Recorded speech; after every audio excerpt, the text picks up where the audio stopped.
What you're looking at is a ghost shrimp. Now there's three dead ones in there. You can see one of them beside the one that's still alive.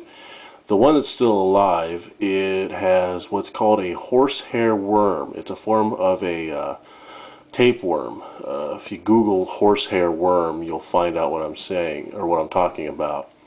If you have a shrimp or something that has this, you'll know when the worm leaves the body of the host.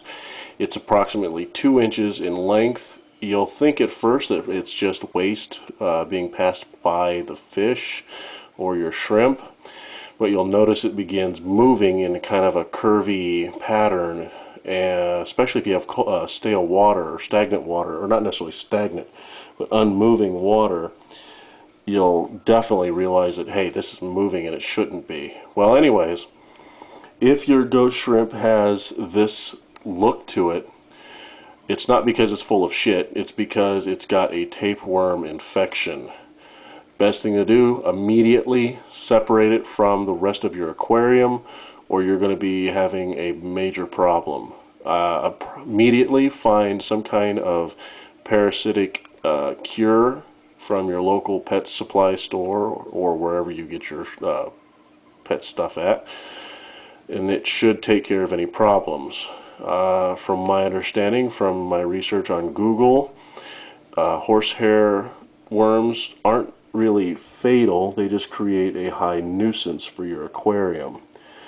But they don't necessarily just come in white. They come brown, black, gray, white, and like I said, about 2 inches. So if you see a worm in your tank, immediately remove all your fish.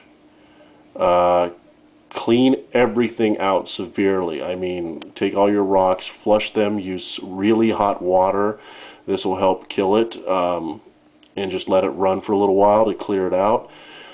Make sure there's no food particles in there, and clean out everything. And if you have any decoration, remove those, run them under hot water, and just take care of your aquarium big time. And then, of course, like I said, after that you get your parasite cure or whatever you want to call it, and put it in your tank with your fish, so they will absorb it into their as water passes through their system, it'll get absorbed into the food they eat, and it will help kill off any future infestation. Again, if you have ghost shrimp and you see them looking like this, it's not their entrails you see. It is actually a tapeworm. Unfortunately, what you can't see with this video is that the tapeworm actually goes up into between its eyes. Now, it's interesting, if you Google this, you'll find out that the horsehair worm is really common as an infestation or parasitic infestation with crickets. When it infests the cricket, it will actually tap into its brain and really, literally take over its body. It has to come out in water or it'll dry out and die immediately. So what it does is it forces the cricket to commit suicide by jumping in the nearest body of water. Now, amusingly, crickets don't swim. They will die. It's, like I said, committing suicide. And with the shrimp, it's kind of weird. It doesn't, it's not going to commit suicide.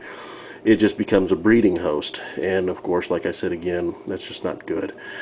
Big annoyance. Not supposedly not dangerous, but yeah, I separated my shrimp, and because of the separation, the shock pretty much killed them all. Thank you, Walmart, and your wonderful suppliers.